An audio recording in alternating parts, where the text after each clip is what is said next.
Hi everyone. Before we jump into this episode, I have a little disclaimer that my audio is not great and I apologize. I am renovating my office and I'm not sure where my microphone is right now. I hope you stick around for the entire episode with Ariana. It is fantastic and so inspiring. Anyway, again, I apologize for the quality of my audio on this one. I will see you next time. Welcome back to EnvironMental with Dandelion. This is our podcast where we deep dive into sustainability. I'm Ob, your host and co-founder and strategist behind Dandelion Branding. From managing communications for sustainable brands to our twice-a-month podcast, our goal in everything we do is to bring sustainability into mainstream conversations. Now, the algorithm doesn't always love conversations around sustainability, and in an act of rebellion, we refuse to censor this topic. So if you're into sustainability stories, help us spread the word by liking, subscribing, and sharing this podcast with your crunchiest friends. In this episode, I'm talking to Ariane Daguin, founder of D'Artagnan Foods and the All-One, One-All Farm. She is a pioneer in ethical farm-to-table sourcing, an acclaimed chef, and an honored advocate for regenerative farming. I am thoroughly impressed with your CV on the ground level of food revolution in the USA for a long time. So welcome to the show and for everything that you do. Thank you. Thank you very much. You're welcome. What would you say is the number one thing you want people to know about where our food comes from now and what the future of food can look like? The number one thing is that since the night of times, we as a civilization, we are trying to survive. And we do it with the means of the times. And the times, the last 100, 200 years, was to be successful in feeding people, that a population that was growing and with affordability. And so with the tools that we had, we grew basically the wrong way, the right way at the time to feed people, but that encouraged factory farming. It encouraged high yield and depleting the soil and having to use entrance in the soil to be able to do the job. And so now we're looking at sustainability or regenerative agriculture, which is one step above for me, to try to regenerate the earth, not just to sustain the health of it.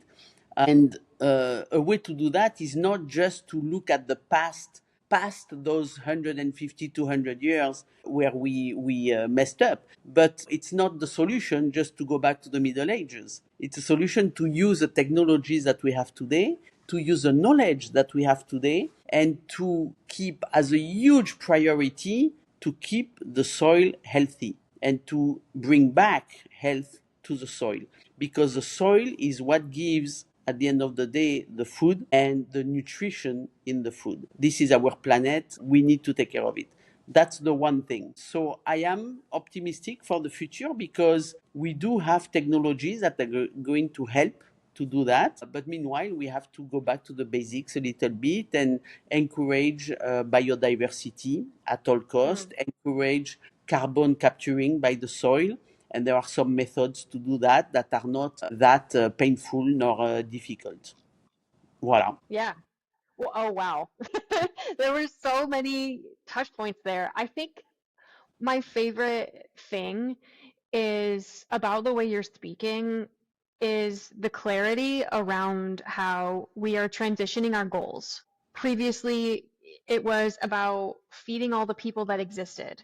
And now we don't really have that problem anymore. Now we need to transition into a new major goal. We still need to feed all the people, but we need to Yeah. take Yeah. care But of yeah, everything it's not, else. except it's not that simple because we did it in a very, very efficient way. And so now all the food that's coming out this way is not expensive, is at the lowest cost possible. We don't put into account certain costs, which the main one being depleting the earth, depleting the soil.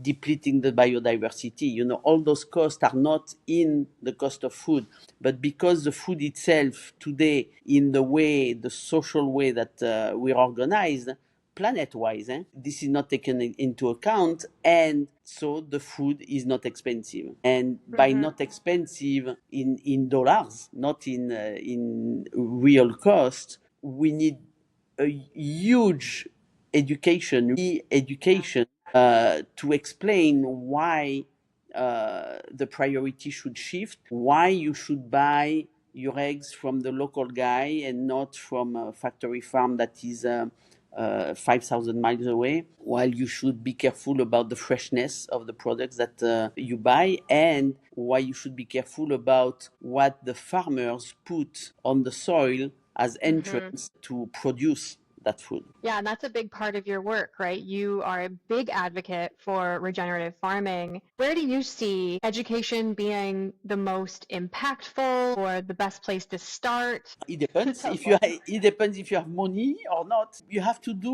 what you have to do with your own means. Personally, and with my daughter, we decided to start a farm, all for one for all, in Goshen, New York, to open it to the public on the weekends and to open it to school kids during the week. And in that farm, which is small, it's only 14 acres, but that's our project, that's our impact. That's how we want to put our little mark. We try to do a lot of things, maybe a little too much, certainly too much to be profitable, but we're a foundation, we're a non-profit. But that way we learn and we teach others how to grow things the right way. The right way for us today, which is damaging the less possible and, on the contrary, regenerating the soil with encouraging the biodiversity, having the bees, having endangered species, whether it's chickens or sheep, and then trying to have a virtuous circle also where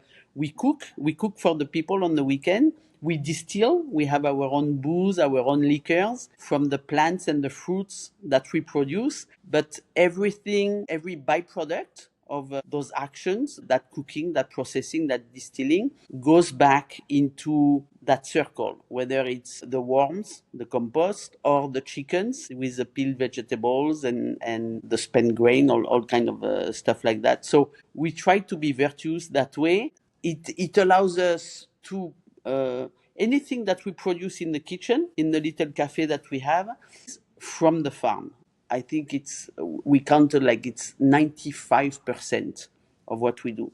The 5% being sugar, vanilla, chocolate, coffee, that kind of thing. And even the flour we use comes from a good friend who's in Clinton Corners on the other side of the Hudson River, and who makes his own flour, fresh, on order, Wow.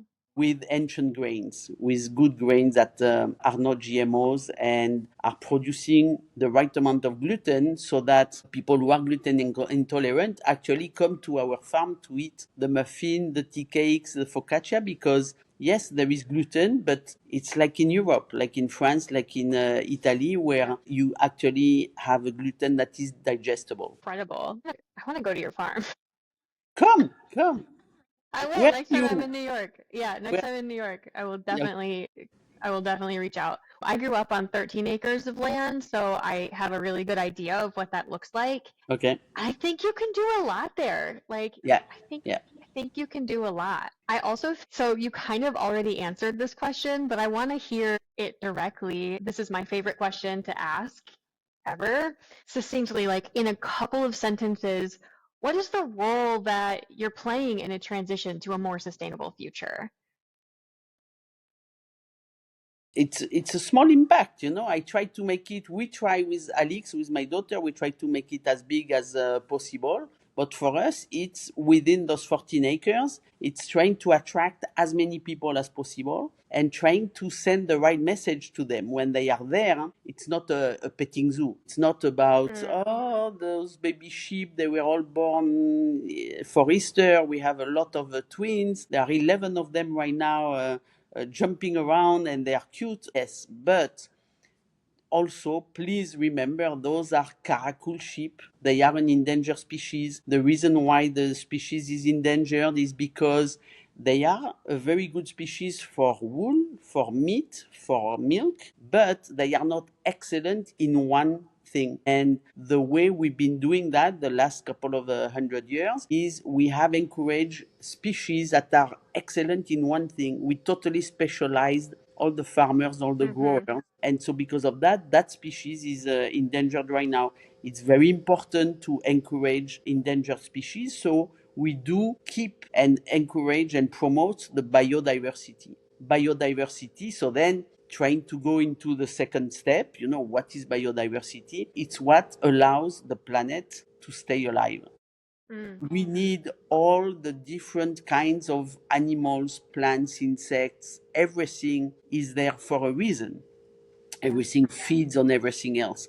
And so we have to keep that biodiversity, and we have to not only keep it, but promote it, bring back the biodiversity that we have lost in those last centuries. I couldn't agree with you more. Thank you for helping spread that message. So you bring lots of people. I imagine you see people with these aha moments. Do you get people at the farm and they're looking around and you're teaching about biodiversity, or they're looking at the pretty baby sheep and you say they're endangered because we only farmed one kind? Do you see those people with like light up and kind of start to get it? Is that happening more? It's so at our small level, yes. And I think we get them through their stomach first. We feed them. Okay. So when you feed somebody eggs that really taste like eggs for the first time, there is a aha moment there. Oh, wow, I never tasted something so good. And that's when you start to explain,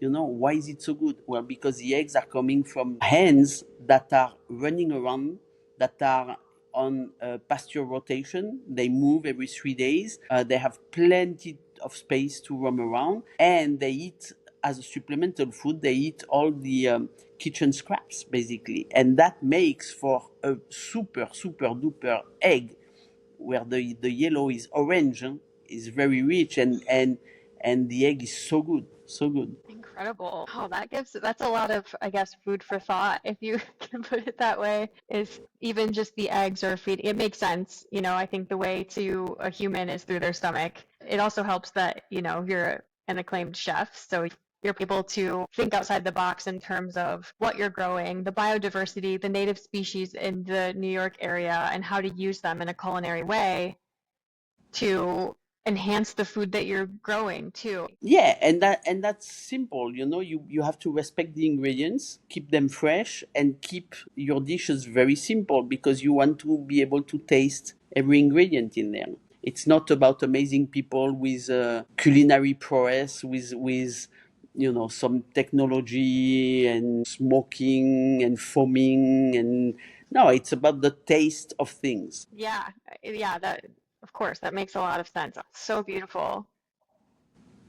I'm gonna schedule a trip to come see you. Well, I live in Europe, so next time I have a layover, I'll just extend the layover and come see you. Where are you? Where are you? I live in the Netherlands, the southern part, but I'm American, so if I need to see my parents, I really do have layovers in JFK. What do you think is the biggest misconception around regenerative agriculture or farm to table, or something that you think that storytelling and education can change, can make a difference and impact with? I don't know if there is one bigger thing than the others. I'm not sure. I think the biggest obstacle is the cost, for sure.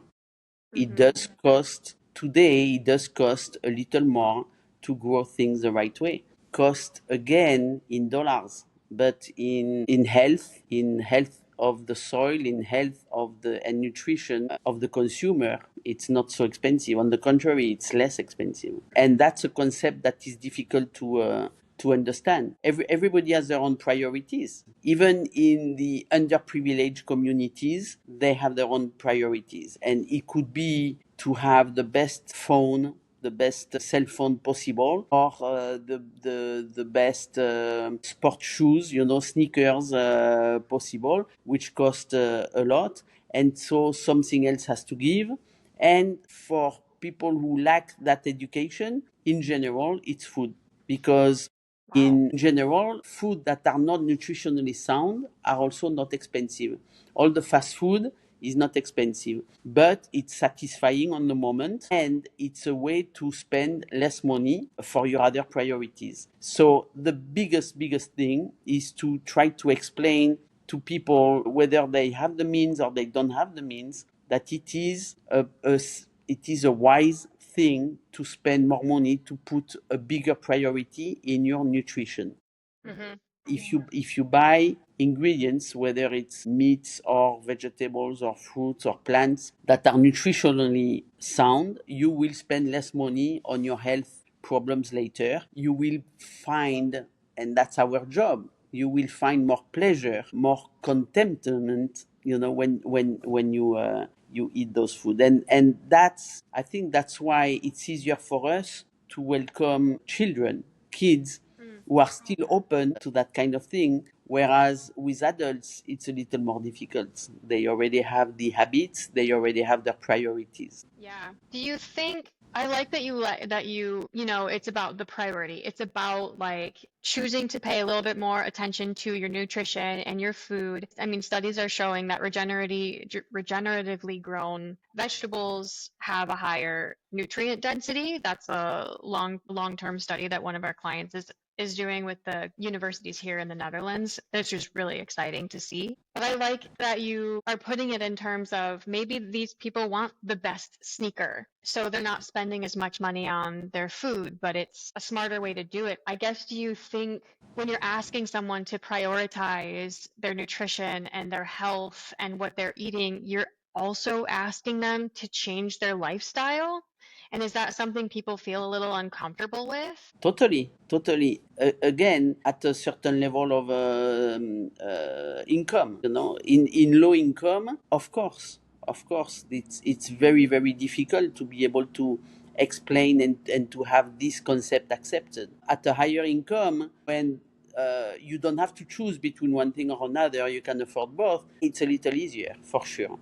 Thank you so much. I love this conversation. Is there anything you want people to know about, or where can people find you if they wanted to chat more or schedule a visit next time they're in New York? So go check our website or our Instagram. The website is alloneoneall.org, and we're in Goshen, New York. It's exactly an hour away from Manhattan, from New York City. We're open to the public on Friday, Saturday, Sunday. We have food, we have booze, we have non-alcoholic drinks also. We have planted 2,000 trees, whether they are fodder trees or fruit trees. In between the trees, we have rows of cover crops where our sheep comes first, and then 3 days later, the chickens. And then we have rows of gardens, and that's where we grow all the native species. Sometimes we experiment a little bit. This year we have planted ginger. It's working really fine. So we're doing fizzes and syrups with ginger and candied ginger, and I put ginger in my cocktails. Mm. Yep. So whether you want to learn more about regenerative farming, or you just want to spend a good time with your family, just come and visit. It's just that you have to know that if you want to come and spend a good time with your family, you will. But I'm going to try to educate a little bit, with any occasion that I have. Ariana's gonna be on earworm, I'm interested in growing ginger in New York. Are you doing it in a greenhouse or? We started in the greenhouse, but then it's been developing really nicely just outside of the greenhouse. Wow. No, yeah. And the climate has been changing too, so I think it helps. Yeah. Yeah. Yeah. No, that's why I think it's important to start with, if you're a new farmer or you're a gardener, a serious gardener, start with a native species because they are there for a reason. It's Mhm. because the terroir, the soil and the climate of this region helps that. But then don't be afraid to experiment also, because climate is changing, and so try different things. Try things that might grow in warmer climates usually. Yeah. Thank you so much. And thank you everyone for sticking around. We're here twice a month. So remember to hit that subscribe and like button, and we'll see you next time. Bye. Bye bye. Thank you. Bye bye.